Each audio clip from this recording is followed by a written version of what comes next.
What's up, everybody? Welcome to the It's Better With You Browns Fancast. Your host, John Spalding. And today we have Richard. Spalding, get your foot off the boat. And Jimmy K. How are you guys today? Great. We allowed to talk now? You are allowed to talk. I don't want to break the rules. So, Brian, what beverage do you have today? It's cherry Coke this time. Fantastic. Richard, how are you? Real good. How you doing? I'm good. Your voice isn't picking up for some reason, so your camera's off. We have to look at Jimmy. My voice ain't coming up. Hello. How is everybody? I can hear everything that Richard is saying. Audio is good. John, are you sitting really far away from the camera or what? Nope, there you are. It takes the conference room a little bit to pick up everyone's voice. Oh. And Jimmy, how's it going? Good. Excited to get this going. I'm glad that you could be here tonight. That's all right.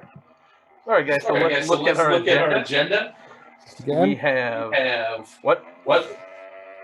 I said again. Go ahead. Let's see it.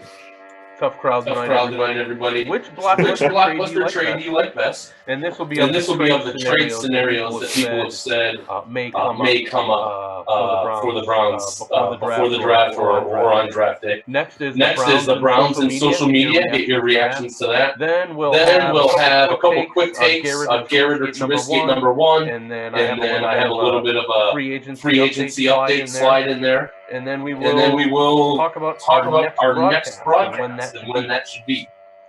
Any additions or changes to this sweet-ass agenda that I put together? It sounds wonderful. I can't wait to get going.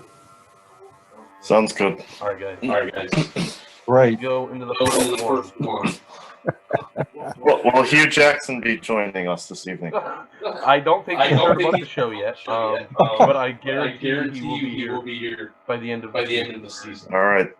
Wow, a guarantee. Yeah, we had a guarantee in the last Fancast, didn't we? And I don't think that one's going to pan out. Yeah, what was that guarantee? That was the guarantee that I think what's his name, David Webb, something like that. Jeez. Your uncle said you heard it here first, and I think he was way off on that one. I agree. All right, so here we go. What trade scenario do you guys like best? Trade number 12 for Garoppolo and some other ones. Trade number 12 plus to move up and get Trubisky. Meaning that we will draft Garrett, but we'll also trade 12 and a couple others to move up past the Jets. Or trade for Richard Sherman. No thanks. No Richard Sherman. How come? He's on the back nine of his career, and he's going to cost you a fortune. Simple as that. I got nothing to add to that. That's exactly what I would have said. I agree with that. Oh, wait. Besides the fact that he's an asshole. I mean, yeah, sure. So 3. We got enough of those on the team. I could deal with that if he was younger and cheap. But no thanks. So Richard Sherman right now is not worth a 12 or a second round pick. So define? You're talking late second round pick if they're willing to take it. I mean, again, you can't argue it's talent now, but I mean, I'm going to, sell the farm for the guy, like he said, end of his career. How much what's his salary going to be? How much is this going to cost me? Maybe a third rounder, maybe I'd probably entertain that, but they need guys at their first 4 picks in rounds 1 and 2 that they got to be on the field. They got to start taking best player available, and they have to be not impact players, but they have to produce for the team instead of guys that are going to be a 1-year rental because next year he's going to have a broke dick or something. But that's been a yearly discussion. I hate to admit it. have some guarantee with Haslam that actually started to show some promise at the end of the season or turn out to be busts, then yeah, I could see him going 4-12 or worse. If you blow the draft and you That they had last year, and like moving up to get the Bears, I can't imagine. How do you think they're chomping at the bit to get a quarterback that high though? If they spend all that, they got to think that. I can't remember what they pay him for then. Mike Glennon is terrible. I know. Who do you want as your starter on day one though, Mike Glennon or Mitch Trubisky? I mean, at least Glennon's been in the league. I don't know that they're going to jump the. Say, hey man, we're gonna take the bandwagon. It's all about. He's a 1-year starter, and I just don't.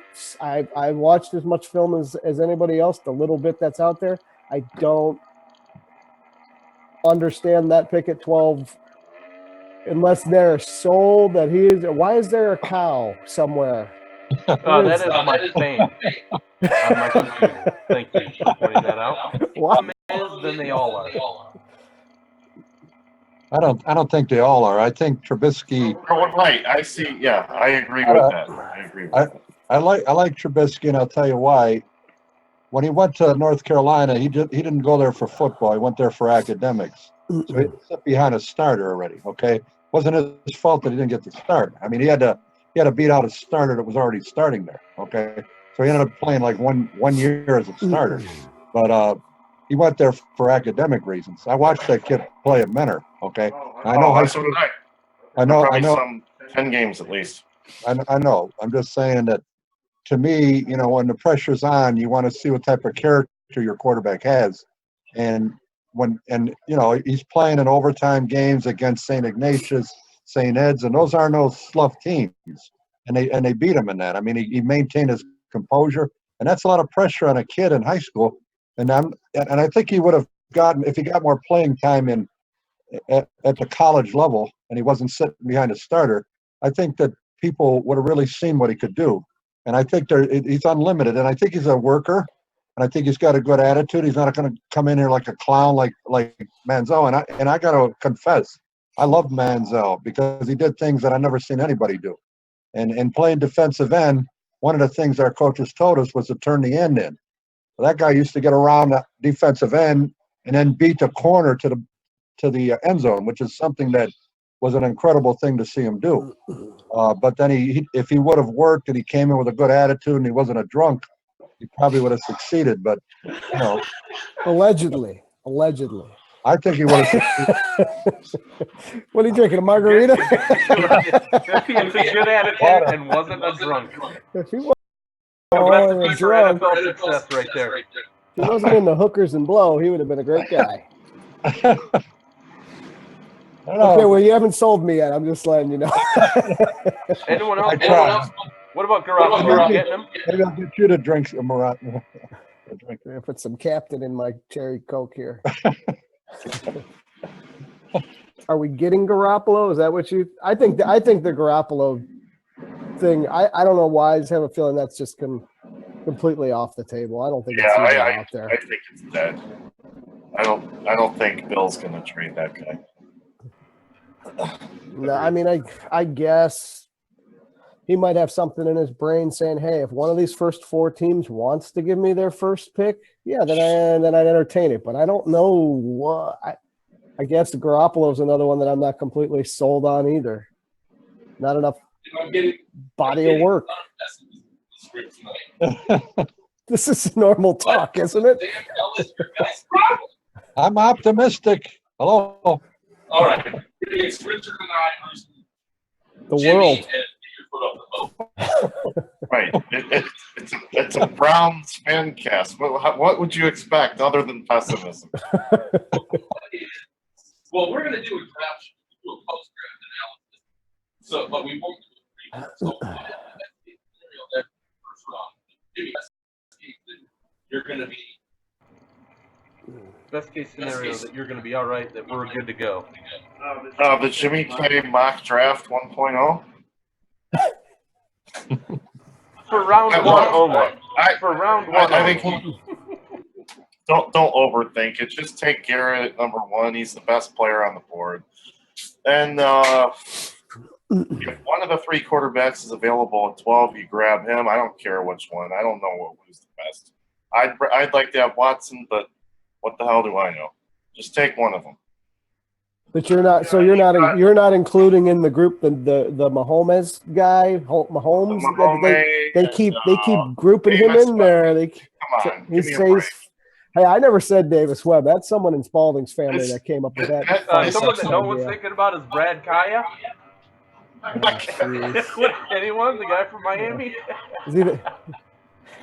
No, I'm just wondering because his name seems to be getting thrown around a lot, especially this week, and they say he's flying up the draft boards. Well, this happens every year. There's one or two guys that fly up the board, and some stupid team will probably trade up to take them late first or early second. Is there anything to the rumor that there is disharmony amongst Hugh Jackson in the front office, meaning Hugh Jackson wants a quarterback in this draft and the front office does not? Believe it, or is it bullshit? Well, I don't know. After didn't Hugh Jackson do that last year? The Cody Kessler, wasn't that his guy? Had to have him. Trust me. You guys got to trust me. You got to trust me. That's what he said. You think the rest of them are sitting there going, "Hey, we trusted you last year, buddy. Look where it got us." You can also argue that. With a capital G. Yeah. I don't see, unless they took a QB at 1, which I don't see happening. You're probably going to see Cody Kessler. They are going to take a quarterback in the first round. Yeah. It really is just a matter of who. But you're right. Kessler probably will start. Now, Kessler doesn't have to throw the long ball as much because thank God he can't. No, he can't. Well, it worked. Come to think of it, though, if Deshaun Watson can't Cody Kessler in training camp, that doesn't speak well for him. Watson did. Yeah, so we could be starting the season with Kessler as the starter, and we still go back to what you guys said. Quarterbacks on the roster right now. And there really are no veterans just floating around out there that are worth a shit that they could sign for a 1 year. Not that they're any better than Brock Osweiler. I forgot about Brock. Brock could be he's our 6'7" savior. I forgot about him. Technically 3 quarterbacks on the roster. Right? Who they have pretty much, I don't even think they put his picture on their website yet. So I'm pretty sure they're, unless the Browns do what the Browns typically do and go out and sign someone like Jay Cutler to a 1-year, $15 million contract to hold a clipboard. He's contemplating retirement, so that's out. If I offered you $15 million, would you come out of retirement for a year to hold a clipboard? We better not offer that bum $15 million. I'm just saying hey, you're preaching to the choir. I wouldn't offer him anything. He's an asshole. All right, we're going to move on to a lighter subject. You guys ready? Yeah. Yeah, hey, can't wait. Browns. The Browns on social media. So we had 2 things happening this week that I highlighted here. One is Joe Thomas' Twitter account. As you can see, this was during the United fiasco when the dude was dragged off the plane. Joe Thomas said, "Dear United, I had to re-accommodate someone once." And then there was Daryl Ryder. Apparently, Josh Gordon on Snapchat put some. They're saved here on the internet. So let's do Joe Thomas first. His Twitter game is strong. What do you guys think? I thought Joe Thomas's tweet was funny. Nothing more. I thought it was funny. What are they giving him? They giving him shit for it or what? I enjoyed Joe Thomas's all his tweets and everything. We can look at it. See if I can make it a little bigger here. I see what it is. So he put some pictures on Snapchat, and he added a little pictures of like a trash can, skeleton, like different type of icons, toxic waste on his Browns t-shirt, and uploaded it. And then what does that say? But after it's done, like after an hour or so, the pictures are gone. But once your friends use it, it's copy. Brown shit in the garbage? Is that what it or is he insinuating that he thinks the team is trash? Maybe he thinks he's trash. That's where he belongs, huh? Either Lewis and Higgins this season. That would Dude, be, you totally forgot our free agent acquisitions. Kenny Britt. Kenny Britt, you know baby. what? He got in trouble the other day, didn't he? If he didn't, he will. He did. I'm pretty sure he did. Got in trouble for what? God. What did he do? What did he do? I don't know if it was like a DUI or don't quote me on this, but something happened. Oh, Oh, great. right. Yeah, Hold on, I gotta go look that up. Look it up, John. I'm looking it up right now. Oh, good. And Kenny Britt stats, Wikipedia, Kenny Britt Spalding, get your foot off stats, the Kenny boat as our Britt fact stats, checker for career. tonight's episode. There's nothing on. Kenny Britt news. Oh, well, News. Jimmy watches fake news, so he probably doesn't know anything. Right. I'm a fake news opponent. Recent news on Kenny Britt. Kenny Britt, nothing. Nothing? I swear I heard something. I mean, this is. Richard, what happened to your cousin? Does he have better takes on Josh Gordon than you? Oh. Richard, you hear me? I wish he was on here because, but my take on Josh Gordon is I think they're going to bring him back because of the fact that, they threw a lot of money, they wasted a lot of money on this guy, and just like the Browns, if he's ever going to make the Pro Bowl, it'll be the year that he's not with the Browns. So we've been through all this shit with him, and when he goes to succeed, we're not going to get the advantage of him. So, I mean, that's my take on him. I think, I don't know. I'm with you. Part of the problem. We have the space. We have the space in our team that we can keep him. Unless we're going to get a second round pick for him. I'm fine. Josh Gordon. Again, and you're probably not going to be. Everyone here is like, oh, this is my favorite segment. Play center, getting a tryout at tackle. Yeah. If he doesn't make it, I think I've said this everywhere. Why did you bring him up? Justin Gilbert. Oh my god. Way to go. I don't know if we had a jovial mood. A cheap version of our Zoom conference today, so we probably have about 5 minutes left before this room closes. Garrett or trade down. Yeah, I mean, unless the homeless guy tells you to do different, apparently. I didn't know that. They got better offers. They want to win. Well, there was one guy that signed with the Ravens, and then there were a couple players who had comparable offers, chose different teams. Where were they Because in their the Browns career? are the worst organization in football, maybe? I mean, that might have something to do with it. Maybe. Well, were they on the back side of their career, just looking to get paid, or were they on the back side of their career saying, "I got to win something before I get out of here"? I think they were a little younger, but Right, he came here because we gave him the most money. He admitted that. He came right out and said it. Yeah, the money had something to do with it. I'm not going to lie to you. Of course, we have 1 minute left. We're going to end on a high note, and that is. That's true. I'll have to if it's a Monday evening, I'll have to be there in spirit. Unfortunately, I can't do a Monday night. Sorry. Can you do a Sunday? Yeah, I can do a Sunday. Can you do Sunday right after the draft ends? Absolutely. For you, I'll do it. I'll do whatever you want. Well, half team is there in spirit on Sunday. All right, everybody. Thank you for tuning in. We will send out information for the next Fancast. I want to thank Get Your Foot Off the Boat, Jimmy and Richard for coming in tonight. S&G Endeavors provided us the small conference room tonight, so they ended up early. I will fix that for the next time, and we will hopefully see you Sunday after draft day. Thanks again for tuning in, everyone, and remember, it's better with you. See you next time, and go Browns.